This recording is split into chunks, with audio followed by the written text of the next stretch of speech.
Also ich sage euch Leute, diese alten Felshöhlen hier in Kappadokien, absolut beeindruckend. Also man kann hier auch wirklich reinklettern. Oh, wie ihr seht, das ist ja nicht ganz leicht, aber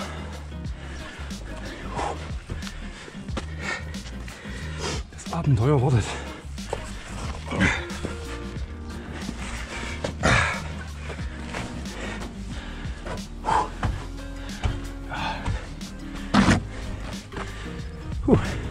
Schaut euch das an. Ja. Ist das krass. Unglaublich. Vor allen Dingen in diesen ganzen Höhlen hier, in diesen Felsen, sind überall Gänge, Räume, Lager, wo die früheren Menschen hier gelebt haben.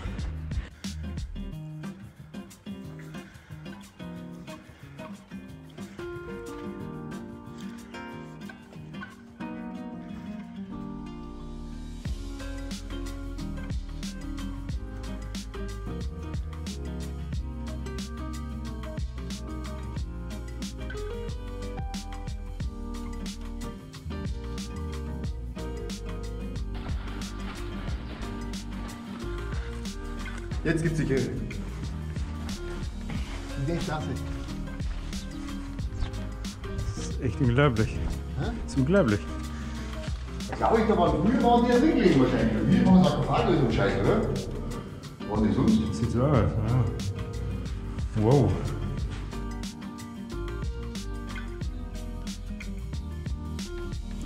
Alles in Stein gehauen. Unglaublich.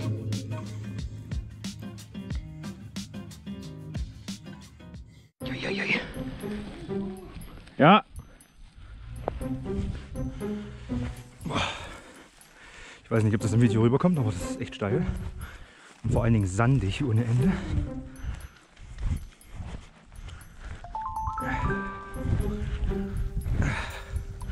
Und wir machen nämlich ja gerade querfeld ein. Das da unten ist im Übrigen Didi, absolute Koryphäe.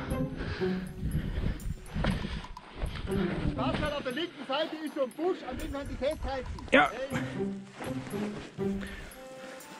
Links ist der Busch, da kann ich festhalten. Er hält.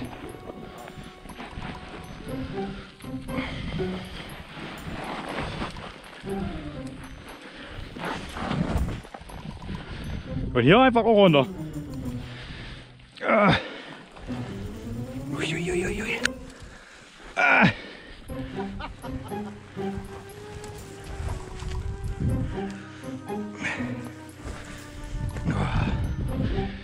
Sand voll, Schuhe voll Dreck. Ah. Ja, aber sowas erlebt man in Deutschland nicht. Von uralten Zivilisationen gebaute Höhlen, die da oben einfach in den Sandstein geschlagen sind. Richtig gut, richtig gut.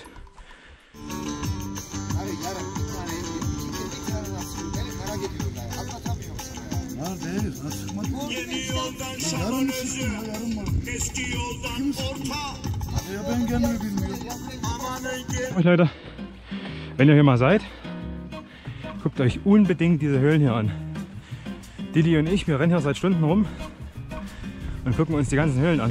Das ist unfassbar beeindruckend.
Also, grüß dich, ich bin der Didi, komme aus Niederbayern und eigentlich war ja gedacht, ich wollte eigentlich am Chiemsee fahren.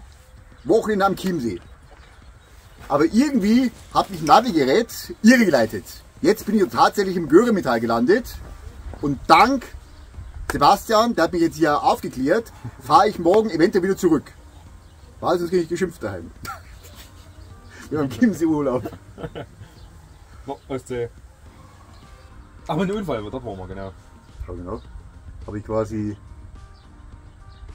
in der algerischen Sahara das Gelände unterschätzt, zu lange unterwegs. Aha. Und da war ein leichter Dünenanstieg. Und den habe ich übersehen, den Dünenanstieg. Und bin dann mit 100 drüber, hinten über die Kuppe drüber. Dann ging es quasi 15 Meter runter, 15 Meter und hinten stieg die nächste Düne wieder an. Und da bin ich reingeknüppelt. Dann lag ich da hinten drin mit 2 gebrochenen Unterschenkeln. Und wie ging es weiter? Aber da waren die mit dem LKW noch dabei. Und die mit dem LKW haben mich einen Tag später rausgeholt. Einen Tag später? Wir waren natürlich den Tag voran, waren natürlich schnell unterwegs. Die haben das Gepäck von mir gehabt. Das Motorrad war natürlich zerschossen. Das haben die auf den Lastwagen draufgelegt. Dann ab nach Janet. Dann von der Freundin, habe beim ADAC gearbeitet, Rettungsflug nach Hause. Motorrad dort gelassen, das Motorrad. Und dann ein halbes Jahr später hingeflogen, mit den Ersatzteilen zusammengebaut und weitergekommen. Aber so krankheitstechnisch, bakterientechnisch, hat Ja, sich klar, da mal richtig ja, angefangen? Malaria oder sowas? Weiß ich nicht. Ganz brutal, Malaria. Habe ich mir eingefangen 2010 in Togo. Also ich dachte, also in Lomé, habe ich mir die eingefangen in Lomé und habe das eigentlich, weil ich nie krank bin, habe ich es nicht zuordnen können. Es fängt quasi an, ganz komisch, Geschmacksnerven. Also ich esse wahnsinnig gern Salat. Ja. Ich konnte einen Salat nicht mehr essen, war nicht mehr möglich. Ich konnte einen Salat, der war so intensiv, ich konnte es nicht mehr essen. Ehrlich? Und habe mir dabei nichts gedacht. Und dann irgendwann ging es los, konnte ich keine Kohle mehr trinken. Die Kohle war so extrem, ich konnte Cola nicht mehr trinken. Und dann ging es an, ich konnte auch nicht mehr artikuliert reden, konnte ich auch nicht mehr. Und dann war die Kommunikation mit der Freundin, mit den Eltern, und die haben zu mir gesagt, du pass auf, wir verstehen dich nicht mehr. Bei dir ist irgendwas faul, irgendwas stimmt mit dir nicht. Lass dich mal irgendwie untersuchen. Und zu dem Zeitpunkt, du musst in Lomé, also in Togo, in Lomé, musst du schon für die 2 Kongo-Staaten und für Benin das Visa organisieren. Und die habe ich schon gehabt. Da habe ich gesagt, pass auf, ist vollkommen egal. Ich fahre jetzt nach Nigeria, hole mir das Visum für Angola und dann donner ich da durch. Und dann in Namibia schaue ich, dass ich das ein bisschen Reihe kriege. Aber ich muss jetzt fahren und dann bin ich mit dieser vollen Malaria 4 Wochen durch Nigeria durch. Und dann in Kamerun hat es mich dann vom Motorrad runtergeschlängelt. Ich habe das nicht mehr halten können, das Motorrad. Und dann ging es quasi los in Yaoundé. Und da hat es mich dann erwischt in Yaoundé. Da habe ich nicht mehr auf die Füße. Und dann hast du dich irgendwo einquartiert oder wie lief das dann? Dann war ich bin quasi in Yaoundé vom Motorrad gefallen. Und bin wieder auf. Da kommt quasi dieser Schub, wenn die dann die Blutdinger platzen, gibt es diesen Schub. Dann war Blackout gehabt, bin vom Motorrad gefallen, mitten in der Stadt drin. Und wach kurz darauf wieder auf und liegt da in so einer Lobby drin in so einem Hotel. So, dann habe ich mich da einquartiert und hatte das Gefühl, ich habe irgendwie einen Vitaminmangel. Jetzt muss ich mir irgendwie Milch und Äpfel, also Orangen, Bananen, und dann bin ich in den nächsten kleinen Supermarkt marschiert und habe eingekauft. Ging wirklich gut, weißt. Und wie ich dir das Geld hinhalte, habe ich schon gemerkt, dass jetzt gleich irgendwas los ist. Und dann hat er mir das Geld zurückgegeben, ich habe es nicht mehr erzählen können. Ich wusste bloß noch, auf der linken Seite, da beim Eingang waren 3 Stufen. Dann habe ich mich da hinsetzen können, die 3 Stufen, hat mich umgebeamt. So. Und dann habe ich daheim angerufen. Und dann war klar, dann haben sie gesagt, pass auf, du musst unbedingt zum Arzt. Da ist irgendwas faul. Ja. Da war es aber schon zu spät. Also ich konnte nicht mehr sitzen, ich konnte nicht mehr, es ging überhaupt nichts mehr. Ja, was hast du dann gemacht? Ich habe ins Bett gemacht, bin hochgekommen. Dann war ich kommen so mit der Freundin, wie gesagt bei ADAC. Und dann wie das gedeichselt hat, ich weiß es nicht, ohne ärztliches Attest, normal brauchst du ein ärztliches Attest, haben die mich da geholt.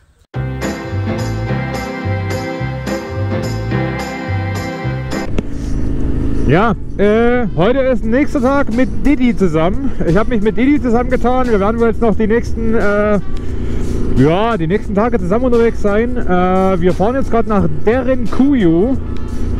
Das ist wohl, dort hatten sie wohl vor relativ kurzer Zeit erst eine unterirdische Stadt entdeckt. Und die möchte ich mir unbedingt anschauen. Und er will auch dorthin, deswegen passt das relativ cool. Da ist jetzt ein Stückchen hinter mir, weil wir getrennt fahren gerade. Wir treffen uns dort wieder mit ihm Und dann, ja, schauen wir uns gemeinsam die Stadt an. Ich bin gespannt. Wer im Übrigen glaubt von euch zu Hause in Deutschland, dass es in der Türkei immer warm ist, es ist gerade arschkalt. Es sind nämlich nur 8 Grad draußen. Ich weiß echt nicht, was hier los ist, aber es ist wirklich frisch heute zum Fahren.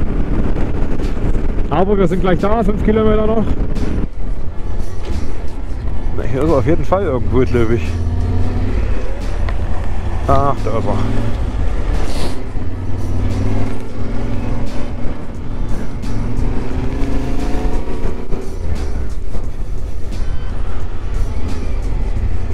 Ich stand auf der anderen Seite.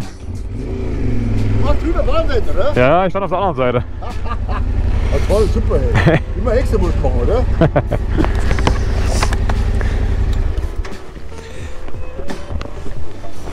Aber ich glaube tatsächlich, dass das hier die Underground City 2 ist. Hast du gehört? Die Aufnahme. Warte mal, ich weiß mal.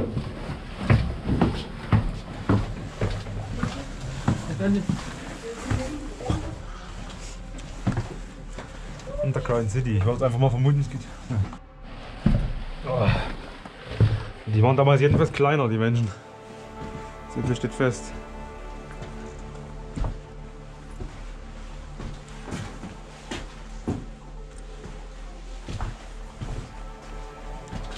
Jetzt wird er mal enger.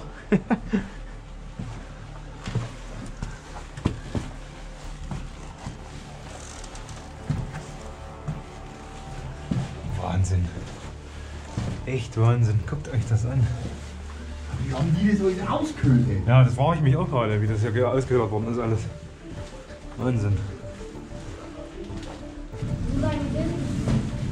Ja.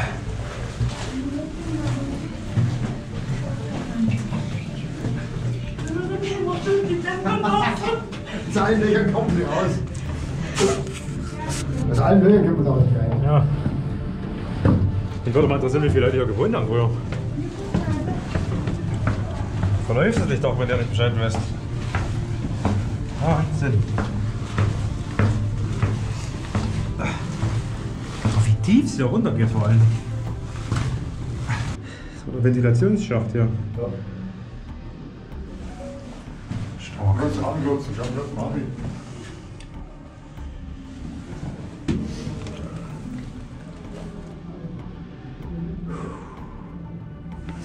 Das funktioniert immer noch, ne? Wenn du hier reinhauchst, zieht es immer noch weg.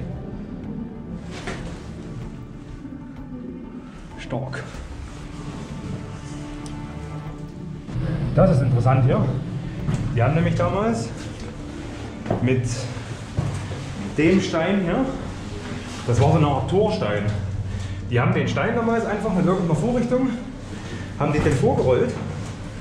Das hat es hier dann verschlossen, in das Loch rein, da war das Ding zu und niemand konnte rein. Und dann haben die das irgendwie wieder vorgezogen. Aber wie? Das ist wirklich die Frage. Wie ihr seht, war hier eigentlich mal gesperrt. Hier war ein Gitter davor, vermutlich. Dann gucken wir uns das trotzdem mal an, wo es da hingeht. Eieiei. Ja. Entengang.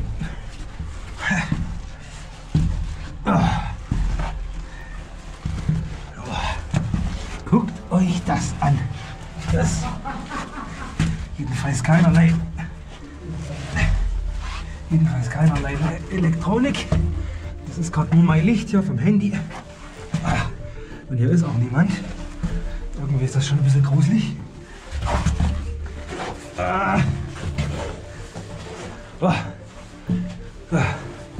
Und wir sind durch. Boah, guckt euch das an. Stark. Könnt ihr euch das vorstellen? Hier, jetzt auf einmal Licht aus und euch verfolgt irgendwas. Stellt euch das vor. Ich glaube, ich würde einen Herzinfarkt kriegen. Stark.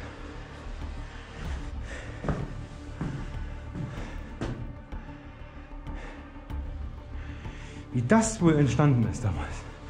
was die hier wohl gemacht haben. Und bloß mal, damit ihr wisst, wie eng das ist hier. Dieser Gang hier, durch den wir hier kommen, der ist geschätzt ja, nicht mal einen Meter hoch. Würde ich jetzt schätzen. Also im Vergleich, ich bin mit meinen Motorradstiefeln, mit meiner Motorradklamotte knapp 1,80. Ja, und das hier ist, das geht nur bis zur Hüfte ungefähr.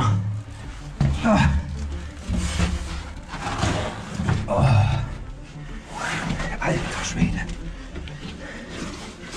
Ich kriege hier gerade durch. Oh.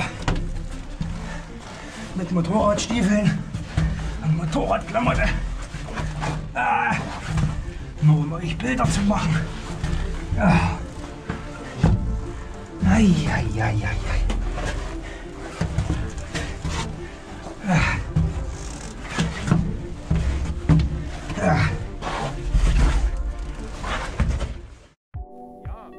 Unsere Zweimann-Karawane hat sich jetzt hier in deren Cuyo wieder in Bewegung gesetzt.